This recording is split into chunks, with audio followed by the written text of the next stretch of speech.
And I will say, one of the things I love so much about yoga is that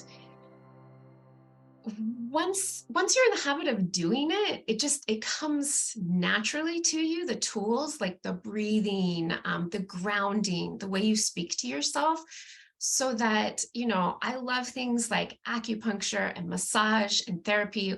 These are all wonderful things. And all of those things take someone else to be there. But with yoga, yoga snacks, thanks, Catherine. With yoga, once you have the skills, you're able to do it anywhere at any time, standing in line at the grocery store, driving, if you don't like driving, anything like that. And I'm going to invite you to grab your pen and paper. Can you guys see the questions? You might have to, I guess you might have to move your, if you have the little thing on the right side like I do. So I don't think these questions will take too long, because I think that many of us already kind of have an idea of what our answers are to these. So I want you to just take a moment. What do you think a regular practice should look like? So if you think to yourself, like, I should be doing yoga and this is what it would look like, maybe that's like how many days, the things you think you would be doing, the moves, how long you would be doing it, that sort of thing. And then also, and you probably have an idea what this is, what do you think is standing in the way of you having a regular yoga practice?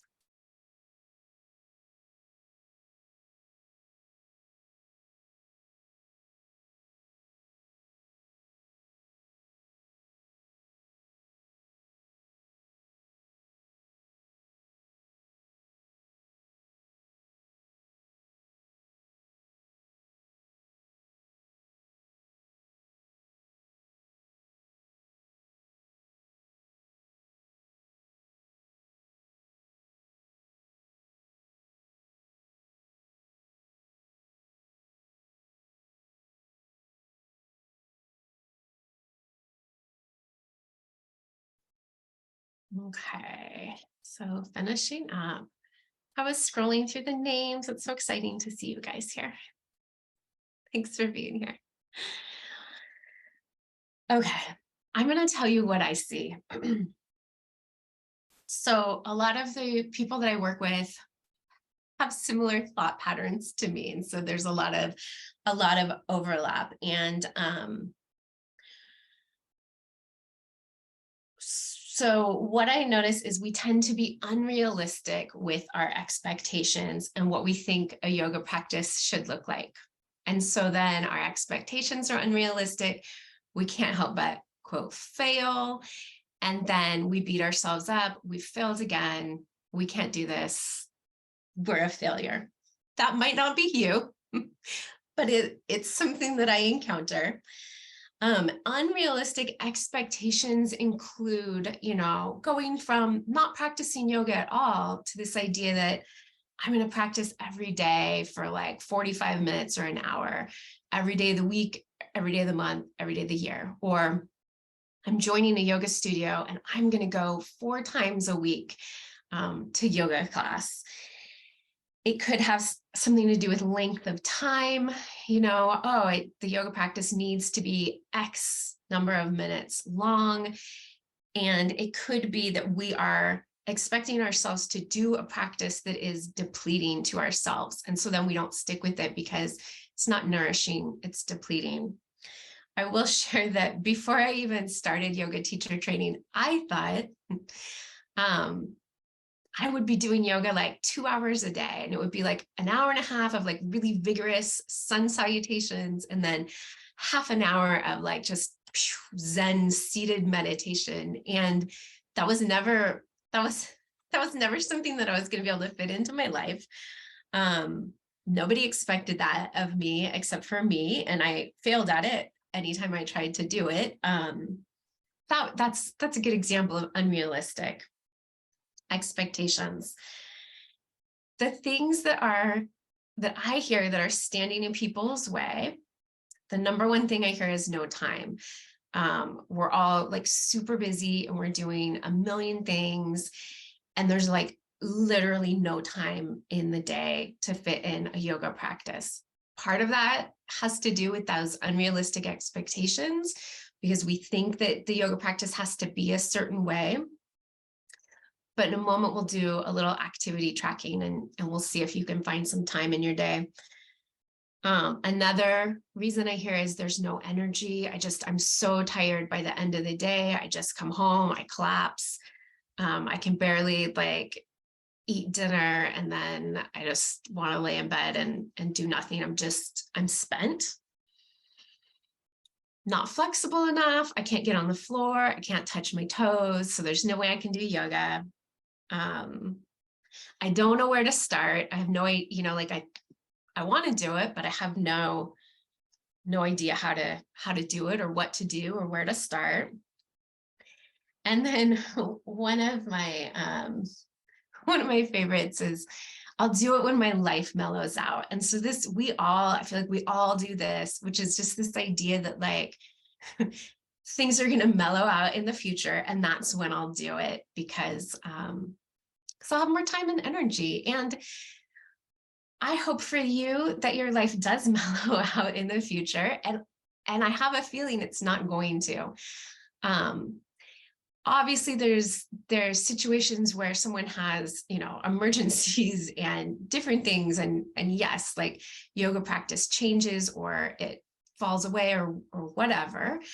But what I find is that if I have a regular yoga practice, then I'm more easily able to deal with the unmellowness of life as it is. So, but who knows, maybe your life will mellow out.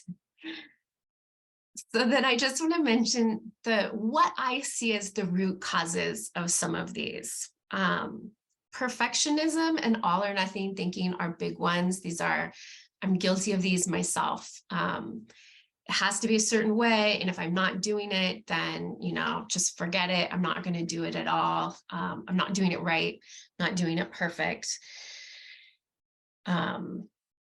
If I miss a day, then, just forget it. I'm done. This is a legit concern, fear of injuring the body, or even just like fear of the body. So especially as we age, or if we have chronic health conditions, there's this fear around, what if I do something that makes my condition worse, or that injures me in some way? So I get that. Decision fatigue. So if you've ever done that thing where you come home at the end of the day and you put on Netflix and you spend half an hour trying to decide what to watch, and then decide, forget it, like I'm just going to bed, I'm not watching anything. That can happen with yoga as well, where we're not sure what to do. And so we look at all the YouTube videos for yoga, and then at the end of it, we're just like, that's enough, I'm done. And then this one, and I encourage you to be extra compassionate with yourself, because we did not bring this on ourselves. This is part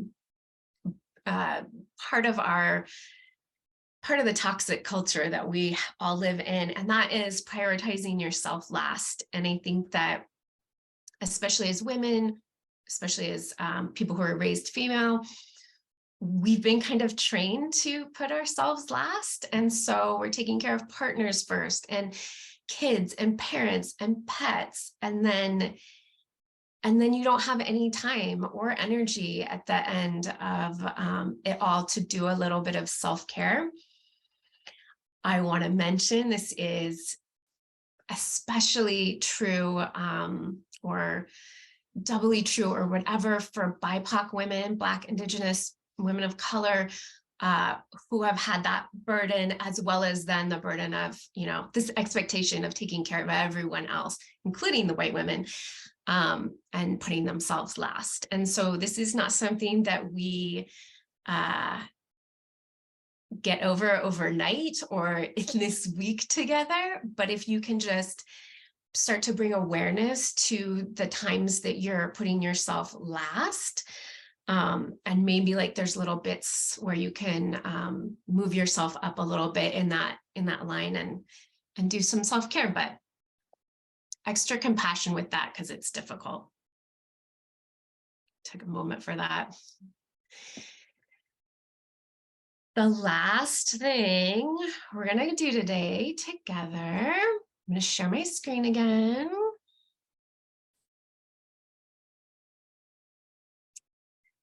We're going to go to the habit tracker and look at it together. So you might have yours printed out.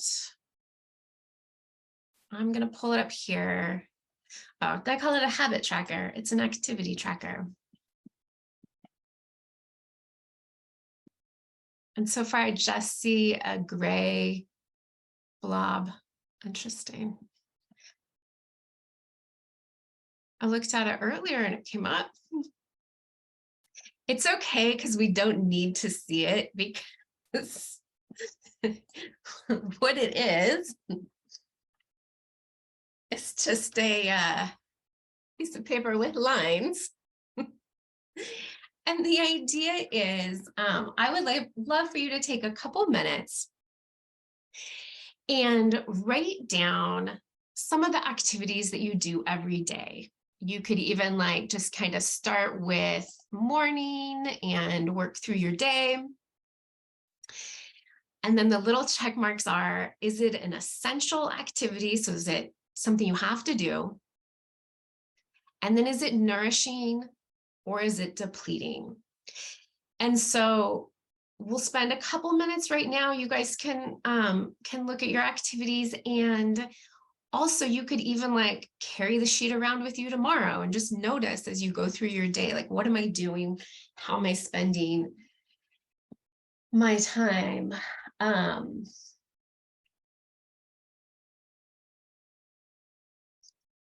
While you're doing that, I'll just talk a little in the background. There's a couple things that I've noticed with the activity tracking that's interesting to me. Some of the things that used to be nourishing for me, like even in my 30s, as I move into perimenopause, now some of those things are depleting to me. That would include the way I practice yoga has changed. Some things are nourishing in a small dose, and then if I just keep going, they become depleting. So an example would be like that Netflix example. Maybe I watch a show in the evening and one show feels like it's entertaining and enjoyable. And then for me, I'm not saying for you, but for me, then like, hours later or whatever, by that point, it's depleting. I would imagine social media might be one of those things for people.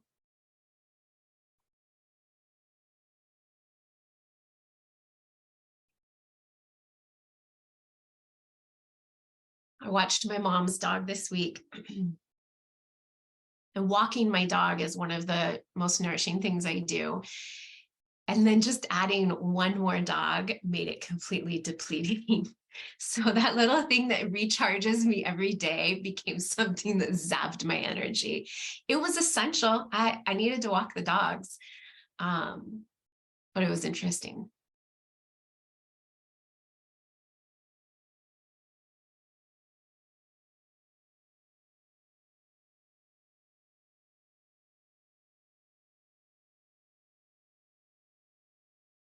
So we're at about 126. I would love for you guys just to take a moment, notice anything you noticed about that.